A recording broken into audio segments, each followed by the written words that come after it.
Assalamualaikum warahmatullahi wabarakatuh. Apa kabar Bunda?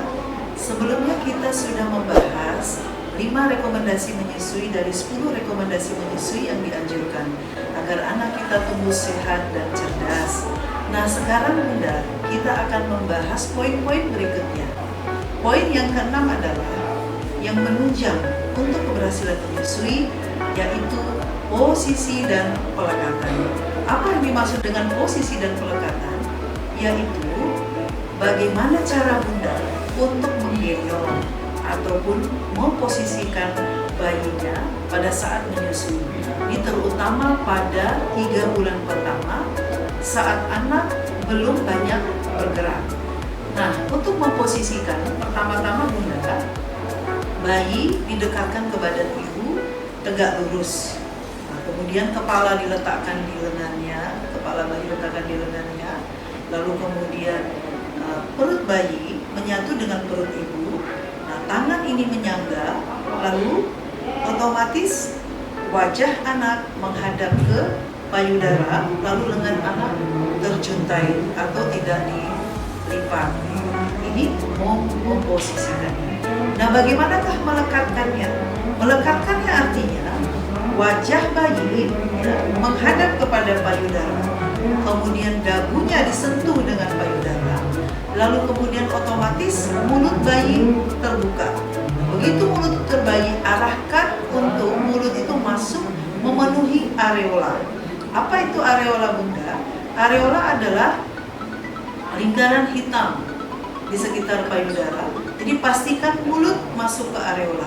Nah, ketika itu mulut masuk, maka kita akan melihat seluruh areola itu terpenuhi, kecuali sedikit saja di bagian atasnya. Dan bibir bawah bayi memutar keluar atau seperti bibir yang doer. Nah, ini menunjukkan pelekatannya bagus. Nah, jika memposisikan dan melekatkannya bagus, maka bayi akan menghisap air susu ibu dari payudara dengan efektif. Nah, bagaimanakah tanda-tanda penghisapan yang efektif? Maka kita akan melihat bayi menghisap dalam dan pelan, pipi bayi mengembung, lalu terdengar bunyi glek, glek, glek. Nah, ini tandanya bayi sudah menghisap air susu ibu dengan efektif. Nah, ini pasti akan bisa dipastikan bayi akan tercukupi kebutuhan air susu ibu. Nah, kemudian poin yang ke-7 yaitu bagaimana jika bayi sakit? Jika bayi sakit, maka teruslah untuk memberi air susu ibu. Bahkan lebih sering untuk diberikan. Kenapa Bunda? Karena begitu bayi sakit, bayi ingin didekap lebih sering untuk memberikan rasa nyaman. Dan bayi membutuhkan cairan dan makanan lebih banyak sehingga mempercepat pemulihan kondisi bayi. Nah Bunda, lalu apa kemudian poin yang ke-8? Yang ke-8 adalah Bunda pastikan bayi Bunda atau anak Bunda disusui hingga usia 2 tahun.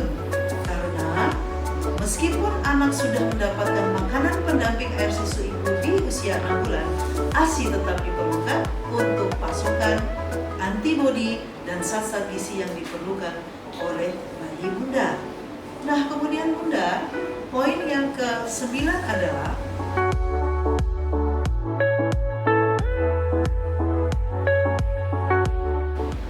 pastikan Bunda pada proses menyusui Bunda makan dan minum secukupnya. Sederhana saja pesannya Bunda, yaitu Bunda bagi ibu menyusui makanlah lebih sering dari biasanya. Kalau bisa 2-3 porsi lebih banyak dari biasanya.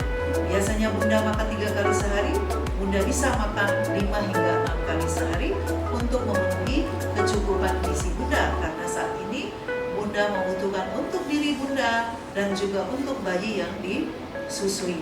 Bagaimanakah makanannya? Pesannya adalah memastikan pertama, Bunda cukup makanan pokok. Makanan pokok bisa dari nasi, bisa dari jagung, bisa dari umbi, bisa dari kentang, bisa dari gandum, dan seterusnya untuk memberikan cukup tenaga.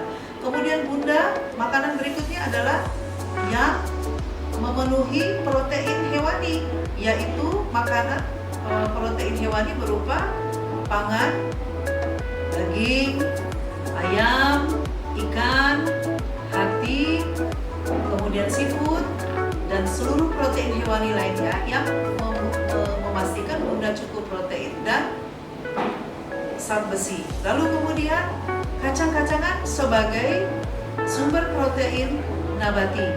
Kacang-kacangan sangat banyak di sekitar kita. Kacang tanah, kacang hijau, ya Bunda ya, kacang kedelai.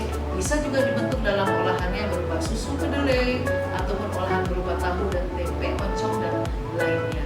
Kemudian yang terakhir makanannya adalah sayur dan buah. Nah, Bunda pastikan untuk mengkonsumsi sayur dan buah yang bervariasi. Ingat sekali lagi bahwa porsinya 2-3 kali lebih banyak dari biasanya. Dan kemudian poin yang 10 atau yang terakhir Bunda,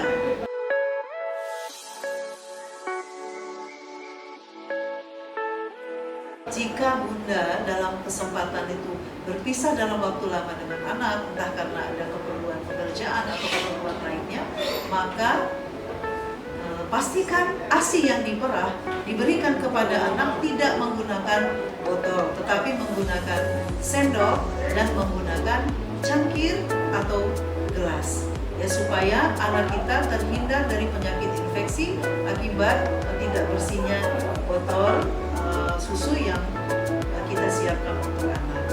Nah Bunda, kita sudah tuntas membahas 10 rekomendasi menyusui.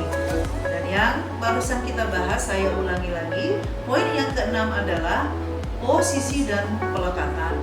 Yang ketujuh, susui terus bayi Anda sesering mungkin dalam keadaan sakit. Yang kedelapan, susui bayi hingga usia 2 tahun.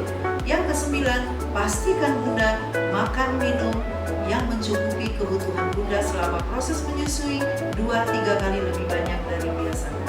Dan yang terakhir, berikan susu perah kepada bayi tidak menggunakan botol, gunakan sendok, cangkir, atau gelas.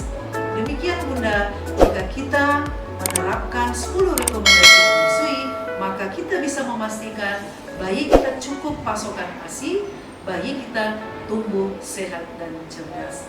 Wassalamualaikum warahmatullahi wabarakatuh.